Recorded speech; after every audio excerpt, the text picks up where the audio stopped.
ప్రభువునందు ప్రియమైన దేవుని సంగమా, ఈరోజు ప్రపంచ పరిస్థితులను ఆలోచిస్తే ఒకరి మీద ఒకరికి నమ్మకం లేకుండా ఉంది. భార్యాభర్తలుగా దేవుని చేత జతపరచబడినప్పటికీ అక్రమ సంబంధాల చేత, ప్రేమ వ్యవహారాల చేత భార్య భర్తను చంపడం, భర్త భార్యను చంపడం, ఇలాంటి మృగముగా మారే పరిస్థితి ఎందుకు వస్తుంది, ఎందుకు జరుగుతున్నది ప్రపంచంలో అని ఆలోచించగలిగితే, మనిషి మృగప్రాయుడుగా మారడం వెనుక ఉన్న మతలబేంటి, దానికి బైబిల్ ఏమని హెచ్చరిస్తుంది అనే విషయాన్ని ఒకసారి ఆలోచిద్దాం. ఆదికాండం 1వ అధ్యాయం 27లో దేవుడు మనిషిని తన పోలిక చొప్పున తన స్వరూపములో ఎంతో మహిమతో ఘనతతో సృష్టించాడు. సమస్త సృష్టిని ఏలవలెనని మనిషిని కొన్నిసార్లు దేవుని ఆత్మ విడిచిపెట్టినప్పటికీ వివక్షణ కోల్పోయి మృగము కంటే హీనంగా ఎలా దిగజారిపోతున్నాడో బైబిల్లో ఆధారంగా మనం చూద్దాం. ఎందుకు ఇలా జరుగుతుంది అని ఆలోచించినప్పుడు, దేవుడు జ్ఞానిగా తయారు చేసిన మనిషి తన జ్ఞానాన్ని, తనకు ఇచ్చిన విచక్షణను విడిచిపెట్టినప్పుడు ఇలా జరుగుతుంది అని బైబిల్ చెబుతోంది. దేవుడు మనిషికి మాత్రమే మంచి చెడులను గుర్తించే వివేచన అనే గొప్ప వరాన్ని ఇచ్చాడు. ఎప్పుడైతే మనిషి దేవుని వాక్యాన్ని, వివేచనను పక్కన పెడతాడో అప్పుడు అతను జంతువుతో సమానమవుతాడని బైబిల్ చెబుతోంది. ఏమని చెబుతుంది? కీర్తనల గ్రంథము 49వ కీర్తన 20వ చరణములు ఇలా చెబుతుంది: ఘనత నొందియుండియు బుద్ధిహీనుడైన వాడు నశించిపోవు మృగమును పోలియున్నాడు అని చెబుతుంది.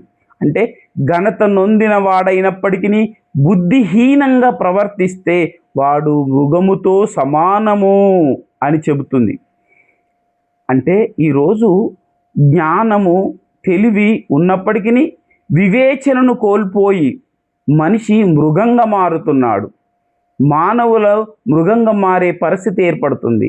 అంటే దానికి కారణం మానవునికి భయము, భక్తి ఉంది అని భ్రమపడుతున్నారే కానీ దేవుని జ్ఞానాన్ని వదిలిపెట్టి మానవ వివక్షణను విడిచిపెట్టి మృగములా మారుతుందని బైబిల్ చెబుతుంది.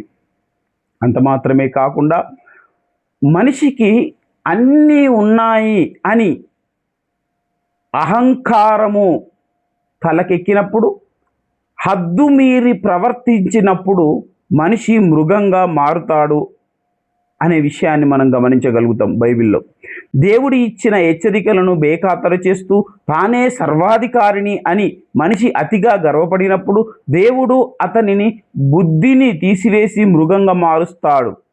బైబిల్లో ఒక రాజు ఇలాగే ఉన్నాడు. నెబుకద్నెజరు అనే రాజు యొక్క జీవిత చరిత్ర మనందరికీ ఉదాహరణ. అహంకారముతో హద్దులు మీరి ప్రవర్తించిన తను మృగములా మారినట్లు కనిపిస్తుంది. దానియేలు గ్రంథం 5వ అధ్యాయం 21వ వచనంలో ఆ మాటలు ఉంటాయి. అతడు మానవులలో నుండి తరిమివేయబడెను, అతని హృదయము మృగ హృదయము వంటిదాయను, అడవి గాడిదలతో అతడి నివాసము చేసెను, ఎద్దులు మేయునట్లు అతడు గడ్డి మేసెను అని ఉంది. అంటే అధికారము, అహంకారము అద్దు మీరినప్పుడు మానవుడు మృగముగా మారుతాడు. ఈ విషయాన్ని మనం గమనించి దేవుని మాటలకు, దేవుని జ్ఞానానికి విలువ ఇచ్చేవారంగా ఉండాలని ఆలోచిద్దాం. అలాగే ఇంకొక మాటను కూడా పరిశీలన చేద్దాం. శరీర ఆశలకు, వికృత కామాలకు బానిసైనప్పుడు మనిషి మృగంగా మారుతుండు అని బైబిల్ హెచ్చరిస్తుంది. అంటే శరీర ఆశలు, వికృత చేష్టలు. ఈరోజు యువత ఎంతో గొప్ప జ్ఞానముతో ఏఐని తీసుకొచ్చింది. చదువుల్లో ఉన్నతంగా సాధిస్తూ ఒక్కొక్కరు మంచి ఉన్నతమైన పదవుల్లో, ఉన్నతమైన సాలరీల్లో ఉంటున్నారు. అయినప్పటికీ వారి శరీర ఆశలకు లోనై వికృత కామ వికార చేష్టలకు బానిసలై మృగాల్లా మారుతున్నారు. మానవ సంబంధాలకు విలువ లేకుండా ప్రేమ అనే పేరుతో భర్తను భార్యను చంపేస్తూ ఎన్నో వార్తల్లో చూసాం. ఇలాంటి పరిస్థితి ఎందుకు వస్తుంది? వాళ్ళ యొక్క శరీర ఆశ, వికృత కామ వికార చేష్టలను కలిగిన వారుగా ఉండి వాటికి బానిసలై తమ జీవిత భాగస్వామిని, తమ తండ్రిని, తల్లిని, అక్కను, చెల్లెను అని భేదం లేకుండా శరీరాశలకు బానిసలై చంపుకు బ్రతుకుతూ ఉన్న ఈ కాలంలో ఆ మృగ స్వభావం ఎందుకు వచ్చింది అని ఆలోచిస్తున్నాం. కాబట్టి శరీర ఆశలకు, వికృత కామ వికార చేష్టలకు బానిసలైనప్పుడు అని 2 పేతురు గ్రంథం 2వ అధ్యాయం 12వ వచనంలో చెప్పబడింది. వీరైతే బుద్ధి లేని మృగములై పట్టబడి నశించుటకు పుట్టిన వారై తాము గ్రహింపని విషయములను గూర్చి దూషించుచు తమ నాశనమునకు తామే నాశనమగుదురు అని చెబుతుంది. అంటే పేతురు భక్తుడు ఇక్కడ చెప్తున్న ఏంది అంటే, వికృత పాపాలలో జీవించేవాడు బుద్ధి లేని జంతువుతో సమానము అని పోల్చాడు. అంటే ఈరోజు యువత కానీ, నడి వయస్కులు కానీ రకరకాల తప్పుడు చేష్టలతో, రకరకాల తప్పుడు విధానాలతో, కుటుంబ బాధ్యత తెలియక, కుటుంబ విలువలని ఎరగక, శరీరాశల వికృత చేష్టలతో తమ జీవితాన్ని కోల్పోతున్నారు. తమ కుటుంబ వ్యవస్థను నాశనం చేసుకుంటున్నారు. ఇది మృగ స్వభావం కాదంటారా? ఇది మృగ స్వభావం కాదా? ఆలోచించాలి.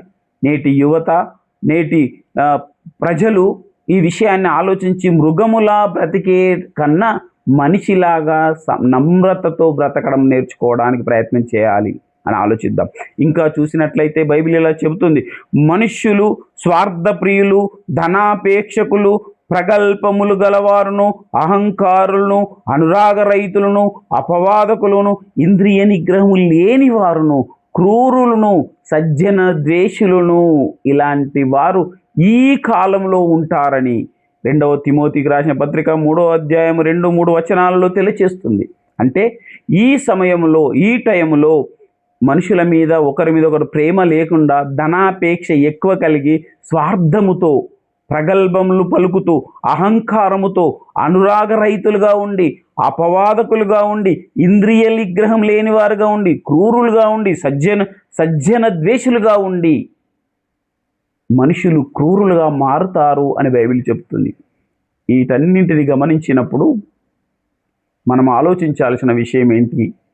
మనుషులు మానవతా విలువలను మరిచి క్రూరంగా ఎందుకు బ్రతుకుతున్నారు? దానికి అర్థం ఏంటి? ఆ బ్రతకడానికి కారణమేంటి అని ఆలోచించాల్సిన అవసరం ఉంది. ప్రియమైన నా ప్రజలారా, ప్రియమైన దేవుని బిడ్డలారా, దేవుడు మనల్ని అడవి మృగాల్లా బ్రతకడానికి సృజించలేదు. మనల్ని క్రీస్తు యేసునందు నూతన సృష్టిగా మార్చాలని. ఒకప్పుడు మనం మన ఇష్టానుసారంగా బ్రతికి ఉండవచ్చు, కానీ ఇప్పుడు క్రీస్తు చూపిన ప్రేమను మనం స్వీకరించి మనను మార్చాలని కోరుకుంటున్న ఆయన తన గ్రంథంలో ఇలా రాశాడు. యెషయా గ్రంథంలో 11వ అధ్యాయం 6-7 వచనాల్లో చెప్తుండు. ఒక అద్భుతమైన ప్రవచనం ఉంది. తోడేలు గొర్రె పిల్లలతోనూ కూడా నివాసము చేయును, సింహము ఎద్దువలే గడ్డి తినును అని ప్రవచనం ఉంది. తోడేలు ఎప్పుడైనా గొర్రెపిల్లతో సహవాసం చేస్తుందా? సింహము ఎప్పుడైనా ఆవుతో, ఎద్దుతో గడ్డి తింటుందా? తినదు. అది స్వభావ విరుద్ధం. మృగాల మధ్యలో, జంతువుల మధ్యలో ఉన్న విరుద్ధ స్వభావం అయినప్పటికీ క్రీస్తు యేసును నమ్మిన మానవుడు ఆ విధంగా కోపాన్ని చంపుకొని క్రూర మృగము లాంటి మనసున్న మనిషి సాధువుగా మారి ప్రేమామయుడిగా మార్చగలిగిన మాటలు యేసు ప్రభువులో ఉన్నాయి. కాబట్టి మనలో ఉన్న లోక ఆశలను, కోపాన్ని చంపుకొని దేవుని పోలికలోనికి ఎదగాలని బైబిల్ బోధిస్తుంది. మానవ మృగాలుగా బ్రతుకుతున్న మనుషుల మధ్యలో గొర్రెపిల్లగా వచ్చిన యేసుక్రీస్తు తన ప్రేమను, తన జాలిని, దయను, మానవత్వముతో మనుషులపై చూపిన ఆ ప్రేమ, కరుణ, దయలను మనము సంపాదించుకొని మనము ఆ కోణంలోకి మారి మానవత్వం కలిగి బ్రతకాలని బైబిల్ బోధిస్తుంది. సో